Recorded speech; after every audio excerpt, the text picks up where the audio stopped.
আসসালামু আলাইকুম এভরিওয়ান, কেমন আছেন সবাই? আশা করছি সবাই ভালো আছেন। আলহামদুলিল্লাহ, আমিও আছি ভালো। আমার ছোট্ট চ্যানেলে আপনাদের সবাইকে স্বাগত। আজ আমি নতুন আরেকটি ভিডিও নিয়ে এসেছি, চিকেন কারি। এই চিকেন কারিটা আমি একটু অন্যভাবে রান্না করব। আমি যেভাবে রান্না করি আমি ঠিক সেভাবে আপনাদের সাথে শেয়ার করছি। দেখতে থাকুন পুরো ভিডিও। নিয়ে নিয়েছি চিকেনকে ভালোভাবে ধুয়ে পরিষ্কার করে নিয়েছি। এখানে 800 গ্রাম চিকেন রয়েছে। চিকেনের জন্য 1 টেবিল চামচ আদা, 1 টেবিল চামচ রসুন, মাঝারি সাইজের একটা পেঁয়াজকে পেস্ট করে নিয়েছি একসাথে।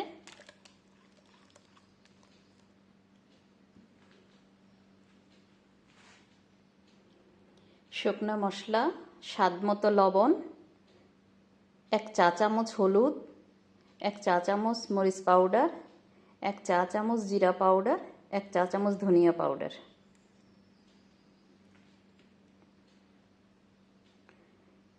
গরম মশলা, লং, এলাচ, দারচিনি, তেজপাতা, স্টার মশলা। এটা হচ্ছে শুকনা লেবু, একটা শুকনা লেবু দিয়ে দিচ্ছি।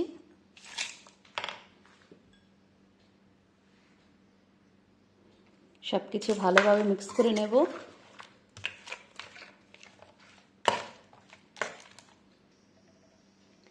দিয়ে দিচ্ছি পরিমাণ মতো তেল।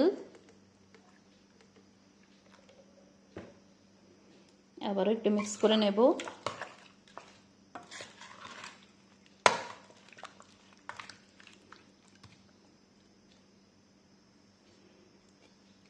দিয়ে দিচ্ছি কাঁচামরিচ। এই কাঁচামরিচটাতে কোনো ঝাল নাই, এটা শুধু ফ্লেভারের জন্যে। দিয়ে দিচ্ছি ধনিয়া পাতা। ধনিয়া পাতাকে একটু বড় বড় করে কেটে নিয়েছি। দিচ্ছি টমেটো। এখানে বড় 2টা টমেটো 4 পিস করে কেটেছি। পেঁয়াজের সাইজ দেখে বুঝতে পাচ্ছেন পেঁয়াজটাও কিন্তু বেশ বড়। বড় সাইজের 2টা পেঁয়াজ মোটা মোটা করে কেটেছি।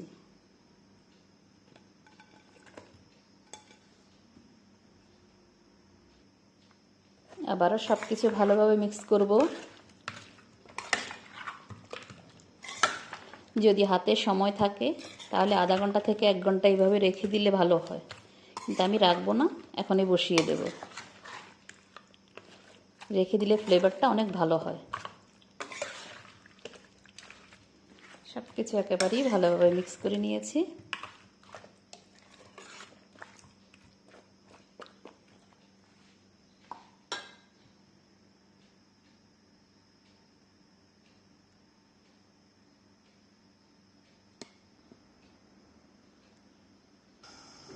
বসিয়ে দিয়েছি চুলায়।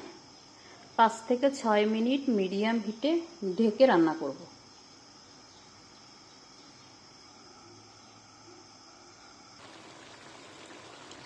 চিকেন থেকে পানি বের হচ্ছে, টমেটো থেকেও পানি বের হচ্ছে। দিয়ে দিচ্ছি আলু। 4টা মাঝারি সাইজের আলু দিয়েছি, একেবারে গোটা দিয়ে দিয়েছি।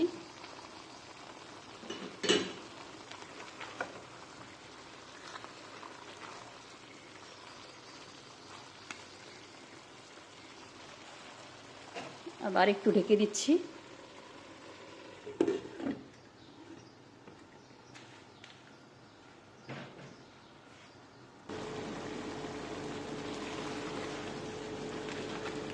কষানো হয়ে গিয়েছে, এখন দিয়ে দিব পানি।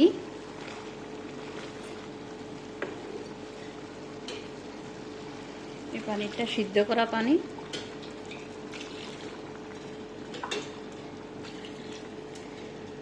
পানির পরিমাণটা একটু বেশি দেব, মশলাগুলো গলে গিয়ে নাকি তরকারি বেশি ঠিক হয়ে যাবে।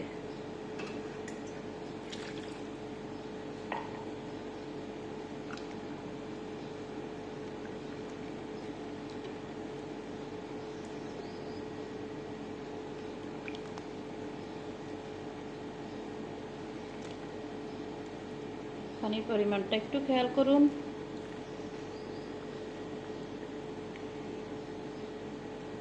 এখন ঢেকে দেব, মিডিয়াম হিটে রেখে দেব, সব কিছু আস্তে আস্তে সিদ্ধ হয়ে যাবে।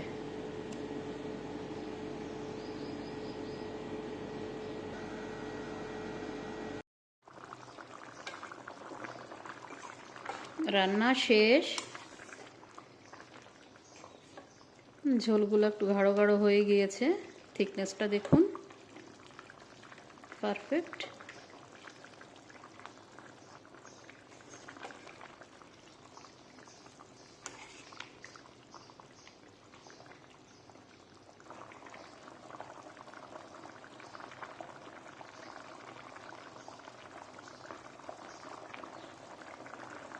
দিয়ে দিচ্ছি আর একটু ধনিয়া পাতা, সেম একটু বড় বড় করে।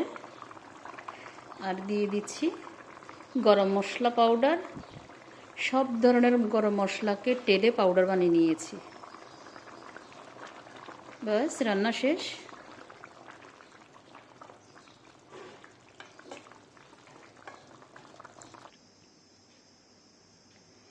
এইভাবে বানাবেন, খাবেন, আশা করছি আপনাদের সবার ভালো লাগবে।